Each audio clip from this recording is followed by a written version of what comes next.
அனைவருக்கும் வணக்கம். தெய்வீக பலன்கள் சேனல் சார்பாக தங்களை அன்புடன் வரவேற்கிறோம். இன்றைய காணொளியில் நாம் காண விரும்புவது பெண்களின் சபரிமலை என்று அனைத்து பக்தர்களாலும் அழைக்கப்படும் சோட்டானிக்கரை பகவதி அம்மன் அவர்களை பற்றி இந்த காணொளியில் விரிவாக பார்க்கலாம். மறக்காமல் ஒரு சப்ஸ்கிரைப் செய்யவும். இந்த கோயில் அமைந்திருக்கும் இடம் சோட்டானிக்கரை எர்ணாகுளம், கேரளாவில் அமைந்துள்ளது. நடை திறந்திருக்கும் நேரம் தினமும் காலை 4 மணி முதல் 12 மணி வரையிலும், மாலை 4 மணி முதல் இரவு 8:30 மணி வரையிலும் இந்த கோவில் நடை திறந்திருக்கும். இந்த மூலவராக பகவதி அம்மன் காட்சி தருகிறார். இவர் முக்கியமாக திருமண தோஷம் பாதிக்கப்பட்டவர்களுக்கும் பில்லி சூனியம் பாதிக்கப்பட்டவர்களுக்கும் ஒரு மருந்தாகவும் ஒரு தாயாகவும் விளங்குகிறாள். மிகவும் இயற்கை சூழலில் இருந்து இருக்கிற பகுதியில் இந்த கோயில் அமைந்துள்ளது. இந்த ஆலயமானது தினசரி பகவதி அம்மன் ஒரே நாளில் 3 வடிவில் அழகாக காட்சி தருகிறார். காலையில் அறிவாற்றலை தரும் அன்னை சரஸ்வதி வடிவில் வெண்ணிற ஆடைகளுடன் காட்சி தருகிறார். பிற்பகலில் ஐஸ்வர்யம் அனைத்தும் வழங்கும் அன்னை மகாலட்சுமி வடிவிலும் சிறப்பு நிறை உடைவிலும் காட்சி தருகிறார். மாலையில் விரோதத்தை அளிக்கும் அன்னை துர்க்கையாக கருநீல நிற உடைகளுடன் பக்தர்களுக்கு அருள்பாலிக்கிறார். எந்த கோயிலிலும் இல்லாத ஒரு தனி சிறப்பு இந்த அம்மனுக்கு உரிதான இந்த 3 வடிவ நிலைகள் ஆகும். குறிப்பாக பகவதி அம்மன் கோயில் மாசி தினத்தன்று கேரளம் முழுவதும் மட்டுமல்ல, உலகங்களில் இருந்து பல கோடிக்கணக்கான பக்தர்கள் இந்த ஆலயத்தில் ஒன்று சேருவார்கள். அவற்றில் அனைத்துமே நிறைய பேர் பெண்களாகவே இருப்பார்கள். இங்கே குருதி பூஜை என்ற ஒரு சிறப்பு பூஜை எப்போதும் நடத்தப்பட்டு வருகிறது. இந்த சிறப்பு பூஜை ஒரு முக்கியம் வாய்ந்த பூஜையாகும். ஆரம்ப காலகட்டத்தில் வெள்ளிக்கிழமைகளில் மட்டுமே இந்த பூஜை நடைபெறும். தற்போது பக்தர்களின் வேண்டுகோளுக்கு இணங்க தினசரி இந்த பூஜை நடத்தப்பட்டு வருகிறது. கோவிலின் சிறிய தல வரலாறு. இந்த கோயில் தோன்றுவதற்கு முன்னர் பசுவை தினசரி வதம் செய்து கொண்டு ஒரு மனிதர், குறிப்பாக அவர் ஒரு ஆதிவாசி, தினசரி பசுவை கொன்று அதன் இறைச்சியை தின்று கொண்டிருந்தார்.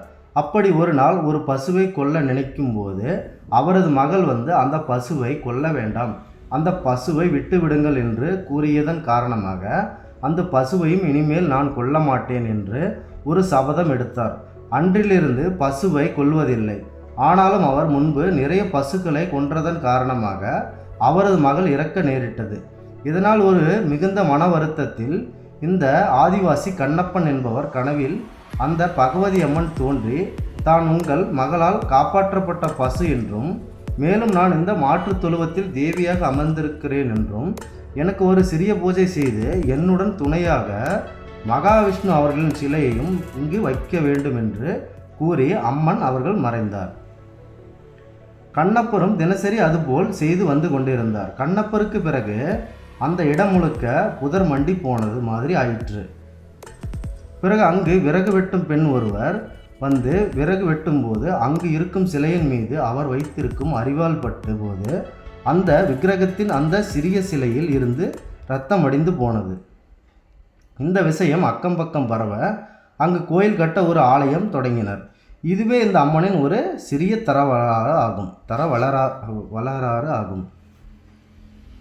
இங்கே இருக்கும் வழிபாட்டு முறைகள், குறிப்பாக வெடி வழிபாடு முக்கியத்துவம் வாய்ந்ததாக இருக்கிறது.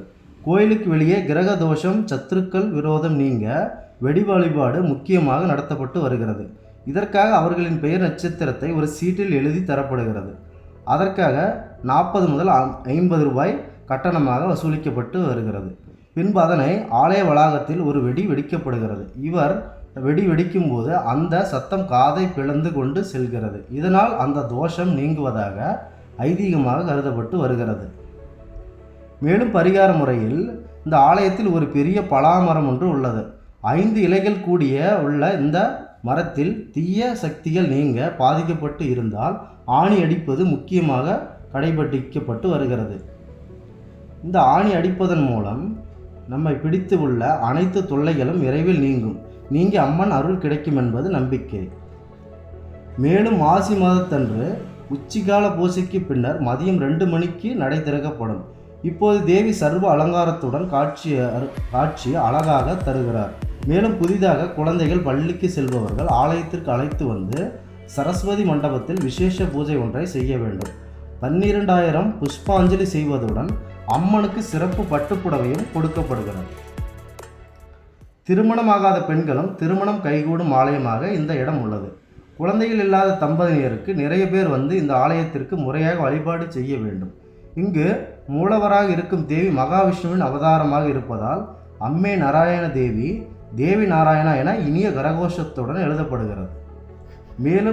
மேலும் நவராத்திரி, கார்த்திகை மாதம் போன்ற மாதங்களில் சிறப்பான அபிஷேக பூஜைகளும் அம்மனுக்கு நடைபெறுகிறது. மண்டல பூஜை, அமாவாசை, பௌர்ணமி போன்ற சிறப்பு நாட்களிலும் பூஜைகள் நடத்தப்படும். உங்கள் வீட்டில் உள்ளவர்களும் பேய், பிசாசு, பில்லி சூனியம் போன்ற தீமைகளால் பாதிக்கப்பட்டு இருந்தால், மேலும் புதிய குழந்தைகள் பள்ளி செல்வதற்கு காரியங்கள் இருந்தாலும் ஆலயத்திற்கு வந்து நாங்கள் கூறியுள்ள வெடி வழிபாடு, புஷ்பாஞ்சலி, அம்மனுக்கு சிவப்பு நிற புடவை கொடுத்து உங்களது வேண்டுதலை நிறைவேற்றிக் கொள்வோம். உங்கள் வாழ்க்கை சிறப்பாக எங்களது தெய்வீக பலன்கள் சேனல் சார்பாக வாழ்த்துகிறோம். மீண்டும் ஒரு நல்லதொரு காணொளியில் உங்களை சந்திக்கிறோம். நன்றி, வணக்கம்.